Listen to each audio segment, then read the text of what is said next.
이 마인드로 올리신 분들은 어떻게 됐냐면은 좋은 성과를 못 얻었어요.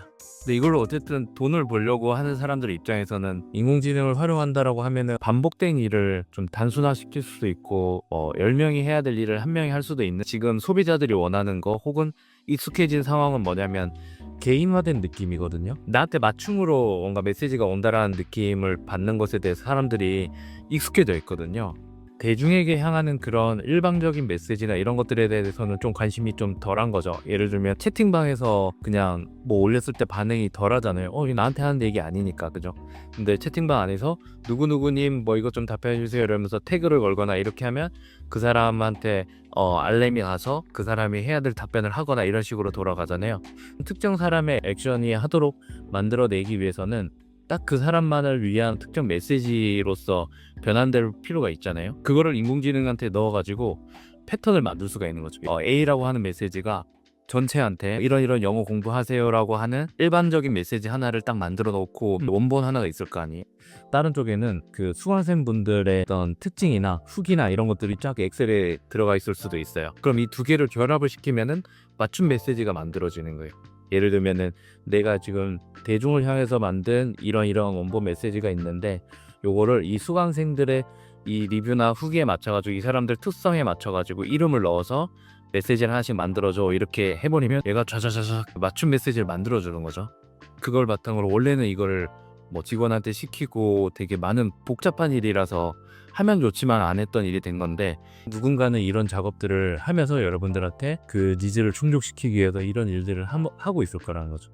개인화된 메시지를 전달하면서 인공지능이 발전하고 나서 이제 알고리즘에 익숙해지고 나서 나타나는 현상들이에요. 지금 여기 보시면 각자 사업하시는 분들 계신데, 임혜란님 같은 경우는 보컬 트레이너 쓰셨어요. 그래서 그 지역에서 또 워낙 잘 나가고 계신 보컬 트레이너신데 힘들게 또 시간을 내서 와주셨어요. 근데 또 서울에서 하는 게 또 한 살도 모르기 때문에 지금 잘 나간다고 또 홍보를 안 할 수는 없는 거 아니에요. 결국 나를 또 알려야 돼. 그래서 헤라님 같은 경우 어떻게 이런 AI 본인 사업에 활용할 수 있을지, 그러니까 예를 들어서 중남구 쪽에서 보컬 트레이너 지금 막 줄 서서 들으니까 괜찮은데, 그래도 또 누군가가 뭐 AI를 활용해서 컨텐츠 너무 많이 만들어서 그쪽으로 몰릴 수도 있는 건데, 그런데 또 뒤처지지 않으려면 헤라님에게도 이런 좀 적용할 수 있는 부분이 필요할 건데. 너무 관심 있는 주제라서 들어왔어요. 요새 호명사회, 호명시대 그 책을 더 핵개인화 이러면서 AI 시대를 얘기하잖아요. 근데 저는 사실 제가 마음이 약해서 그래서 인스타도 되게 선별적으로 하고, 아까 말씀하신 그 유튜브도 알고리즘 없이 제가 검색할 것만 검색해요. 네이버 같은 경우도 네이버에서 동영상이 자동 재생이 되잖아요. 근데 거기서 자동 재생을 끄는 기능을 해놓고 제가 원하는 것만 보거든요. 문제는 호명사회를 읽어보니까 결국에는 개인이 브랜드가 돼야 된다. 내가 브랜드가 돼서, 옛날에는 내가 광고 카피도 만들어야 되고 뭐 예를 들어서 뭐 회계도 필요하고 변호사도 필요했는데, 그런 것들을 내가 AI를 잘 이용하면 걔네들이 다 해줄 거니까, 민호쌤 같은 경우는 본인이 브랜드가 된 거잖아요, 사실.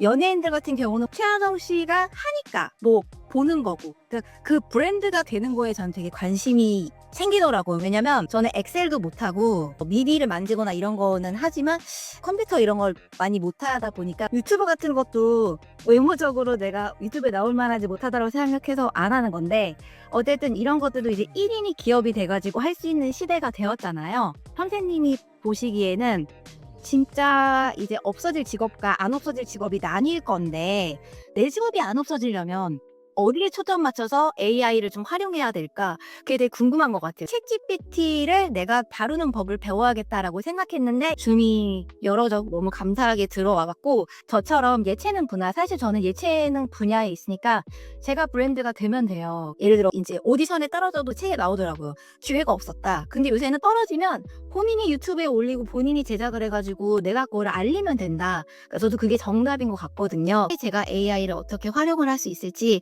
가르쳐 주시면 감사하겠습니다. 겁나 똑부러진다, 그죠? 말을 미리 준비하신 게 아닌데 지금 너무 감사드립니다. 상황이 어떤지, 앞으로 어떤 상황을 예견하는지, 왜 그런 생각을 하게 되었는지, 그래서 나한테 필요한 게 뭔지, 그리고 너가 나한테 이걸 딱딱딱 줄 수 있는지 겁나 명확하게. 자, 이런 분이라면 AI 너무 잘 활용하지 않을까? 이거 놀랍게도 그러니까 명상도 좋아하신다라고 얘기하셨고 챗GPT에 관심을 가진다라고 하는 것도 잘된 일이라고 좀 생각이 들거든요. 그리고 거부감이 다 있잖아요. 그 인공지능에 대해서 거부감이 있어서 사람들이 좋다라고 하면은 나는 또 괜히 또 쓰기 싫어지는 그런 것들도 있는데 거기까지 넘어가는 게 또 어려운 분들도 계시더라고요. 그래서 저는 한번 쓰시고 나면은 이거를 헤어나오지 못하시더라고요. 그러니까 너무 좋아서 쓸 때까지 되게 거부감이 있는데 쓰시고 나면은 와 이거 내가 왜 안 썼을까 이 생각을 하실 수도 있을 것 같아요.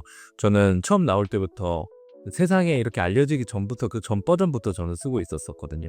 유료 버전이 나오고 나서는 바로 유료로 써가지고 잘 활용을 하고 있는데 아까 본인 직업이 안 없어지고 내가 인공지능 활용을 하면서 잘 살아남으려면 어떻게 해야 되는가 이런 얘기 하셨잖아요. 그래서 인공지능 생산성이 엄청 좋아지면서 사람들이 자기가 하기 싫은 일을 얘한테 시키는 방식으로 많이 활용을 하셨어요. 초반에.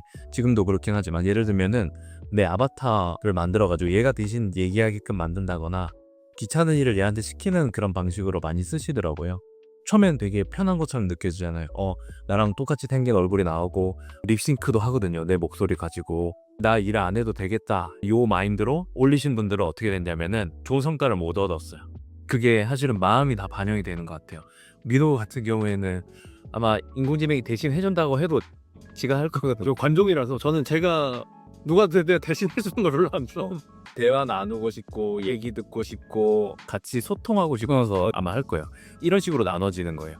내가 진짜 이 앞에 있는 사람한테 도움을 주고 싶은 마음 때문에 소통하고 싶은 사람들은 인공지능을 써서 할 수 있는데도 불구하고 그 선택을 안 할 거고요. 이 일 정말 귀찮다, 하기 싫다 이런 사람들의 마음이 그렇게 녹아 들어가면은 당연히 고객들한테도 그게 전달이 될 거 아니에요. 그래서 부분만 주의하면 될 것 같은데 나는 인공지능을 써가지고 고객들이랑 더 잘 소통을 하겠다라는 마음을 가진 사람들은 살아남을 것이고요. 이 귀찮은 일 이제 인공지능한테 시키면은 나는 일 덜 해도 되겠다. 요 마인드를 가진 사람들은 도태될 거라고 저는 생각을 해요.